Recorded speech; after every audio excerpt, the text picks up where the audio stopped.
കഥ എൻ്റെ മണിക്കുട്ടൻ. എഴുതിയത് ശ്രീകുമാരി ടീച്ചർ. എൻ്റെ മണിക്കുട്ടൻ. ഞാനൊരു ഉത്തമ പുത്രനൊന്നുമല്ല. ആരും അങ്ങനെ കരുതണമെന്ന മോഹവുമില്ല. പക്ഷേ ശരിയെന്ന് തോന്നുന്ന കാര്യം ഞാൻ ചെയ്തിരിക്കും. സ്വാമി വിവേകാനന്ദൻ പറഞ്ഞതുപോലെ ആരും ഒറ്റക്കല്ല. എൻ്റെ അച്ഛനമ്മമാർ ഡിവോഴ്സായിട്ട് 15 വർഷം കഴിഞ്ഞു. എനിക്കന്ന് 10 വയസ്സ്. മാനസിക ക്ഷോഭപ്രകടനത്തിൽ താൻപോരിമേൽ പൊട്ടി വീഴുന്ന നൂലിഴകളെ ശ്രദ്ധിക്കാതെ വന്നതിൻ്റെ പരിണതഫലം. എന്താ കാരണമെന്ന് ഒരിക്കൽ പോലും ഞാൻ ചോദിച്ചിട്ടില്ല. പ്രിയ ഹൃദയങ്ങളെ കുത്തിമുറിവേൽപ്പിക്കണ്ട എന്ന് കരുതി. സ്വതന്ത്ര ചിന്താഗതിയുള്ള രണ്ടുപേരെടുത്ത തീരുമാനം. അതിൽ മറ്റുള്ളവർക്ക് കാണാൻ പറ്റാത്ത പലതും ഉണ്ടാവും. എങ്കിലും ഞാൻ ഡിവോഴ്സിനെ എതിർക്കുന്നു. കാരണം ഇതിൽ കുഞ്ഞുങ്ങളാണ് ബലിയാടാവുന്നത്. കോടതിയിൽ നിന്നും അച്ഛൻ എന്നെയും അമ്മ അനുജനെയും കൊണ്ടു നീങ്ങിയപ്പോൾ ഞാനൊന്ന് തിരിഞ്ഞു നോക്കി. എൻ്റെ 5 വയസ്സ് മാത്രമുള്ള കുഞ്ഞനുജൻ മണി തിന്നുകൊണ്ടിരുന്ന ലോലിപ്പോപ്പ് എൻ്റെ നേരെ നീട്ടുന്നു. പൊന്നിൻ സൂചി തറച്ച വേദന ഉണ്ടായെങ്കിലും മുറുകെ പിടിച്ചിരുന്ന കൈയുടെ മുന്നോട്ട് മാത്രമുള്ള ഗമനത്തെ അനുധാവനം ചെയ്യാനേ എനിക്ക് കഴിഞ്ഞുള്ളൂ. ഞാൻ വിദേശത്ത് അച്ഛനോടൊപ്പം, അനുജൻ നാട്ടിൽ അമ്മയോടൊപ്പം. അധികം വൈകാതെ ഒരാമയെപ്പോലെ ഞാൻ എന്നിലേക്കു തന്നെ ഒതുങ്ങി. എൻ്റെ ഹൃദയം അനുജനെ ഓർത്ത് തേങ്ങി. പേരാലിൻ ചൂട്ടിൽ പാഴ്ചെടികൾ വളരുന്നില്ലേ?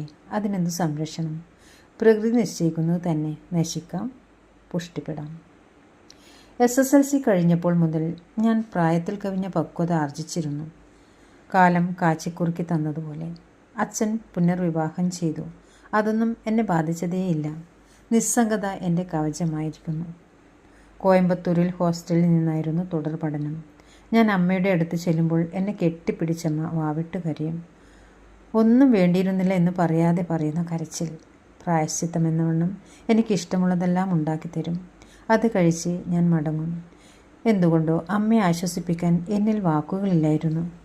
ഞാൻ അമ്മയുടെ കൂടെ താമസിക്കുന്നത് അച്ഛന് ഇഷ്ടമില്ല എന്നറിയാത്തതുകൊണ്ട് തന്നെ അതിന് മുതിർന്നതുമില്ല.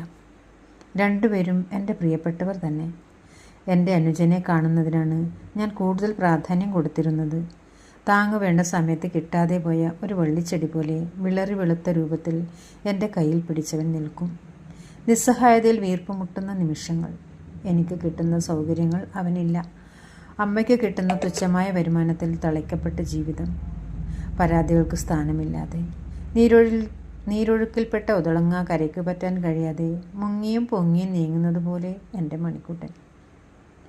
നാട്ടിലെ ഗവൺമെൻറ് സ്കൂളിൽ പഠിക്കുന്ന അവൻ ഒരു ആവറേജ് കുട്ടി മാത്രമായിരുന്നു. നന്നായി പഠിക്കാൻ ഞാൻ അവനെ ഉപദേശിച്ചുകൊണ്ടേയിരുന്നു. എന്തുകൊണ്ടെന്നറിയില്ല, എൻ്റെ മണി എന്നിൽ ഒരു രക്ഷകർത്താവിനെ കണ്ടു തുടങ്ങിയതാണ് എൻ്റെ ഭാഗ്യം. അമ്മ ജോലി കഴിഞ്ഞ് വരുന്നതുവരെ കൂട്ടുകൂടി അലഞ്ഞു നടന്നിരുന്ന അവനെ വിദ്യാഭ്യാസത്തിൻ്റെ ഉയർന്ന തലങ്ങളെക്കുറിച്ച് പറഞ്ഞ് മനസ്സിലാക്കാൻ കഴിഞ്ഞു എന്നത് അതിലും ഭാഗ്യം. പ്രീ ഡിഗ്രിക്കാരനായ ഞാൻ അവൻ്റെ അച്ഛനായി. അവനൊരു മൊബൈൽ ഫോൺ വാങ്ങിക്കൊടുത്തപ്പോൾ എന്നെ കെട്ടിപ്പിടിച്ചവൻ കരഞ്ഞു. ഇരു ഹൃദയങ്ങളുടെ മൃദുമന്ത്രണം ഞങ്ങൾ അറിഞ്ഞു. ഞാൻ അവനെ ചുറ്റിപ്പിടിച്ചു. ഒരു കുഞ്ഞിനെ പോലെ അവൻ എൻ്റെ നെഞ്ചോട് പറ്റിച്ചേർന്നു. എന്നും രാത്രി ഫോണിലൂടെ അവന് ട്യൂഷൻ കൊടുക്കൽ എൻ്റെ പതിവാക്കി. ഇടയ്ക്കിടെയുള്ള വീടുമാറ്റം അവൻ്റെ 2 വർഷം നഷ്ടമാക്കിയിരുന്നു. ലിവിങ് ടുഗദർ എന്ന രീതിയിൽ ഒരാൾ അമ്മയോടൊപ്പമുണ്ട്. ആവശ്യമുള്ളവയിൽ മാത്രം ശ്രദ്ധിക്കുക എന്ന മാനസികാവസ്ഥയിൽ ഞാൻ എത്തിയിരുന്നു. പക്ഷേ എൻ്റെ മണി, അവൻ മദർ സിക്നസ് ഉള്ളൊരു കുട്ടിയല്ലേ. അവൻ കൂടുതൽ മൗനിയായി. വേറെ പോക്കിടമില്ല. ഇഷ്ടമില്ലാത്ത ഒരാളെ കണ്ടുകൊണ്ടിരിക്കുക എനിക്ക് ഭയമായി തുടങ്ങി. ഞാൻ കൂടെ അമ്മയുടെ അടുത്തെത്തി. വളരെ നിർബന്ധിച്ച് അവനെ ഹോസ്റ്റലിൽ നിർത്തി പഠിപ്പിക്കാൻ അമ്മയെക്കൊണ്ട് സമ്മതിപ്പിച്ചു. അവരുടെ സ്വതന്ത്ര ജീവിതത്തിന് അത് നല്ലതാണെന്ന് തോന്നിക്കാണും. BTech പാസ്സായ ഉടനെ തന്നെ ശമ്പളത്തിലാണെങ്കിലും അച്ഛൻ്റെ കമ്പനിയിൽ തന്നെ എനിക്ക് ജോലി കിട്ടി. ഇതിലും നല്ലത് കിട്ടും, വെയിറ്റ് ചെയ്യ് എന്ന് അച്ഛൻ പറഞ്ഞു. ഞാൻ ജോലിയിൽ പ്രവേശിക്കുക തന്നെ ചെയ്തു. ഈ കാലയളവിൽ അച്ഛൻ എനിക്ക് 2 അനുജന്മാരെ കൂടി തന്നു. ഞാൻ ഓർത്തു, അവർക്ക് അച്ഛനുണ്ട്, അമ്മയ്ക്കും ഒരു തുണയുണ്ട്. പക്ഷേ എൻ്റെ മണിക്ക് ആരുമില്ല, ഈ ഞാൻ മാത്രം. ഇന്നവൻ MBBSന് പഠിക്കുകയാണ്. അവൻ്റെ അച്ഛനും അമ്മയും ജ്യേഷ്ഠനും എല്ലാം ഞാനാണ്. എനിക്കവനും അവന് ഞാനും മാത്രം. ശുഭം.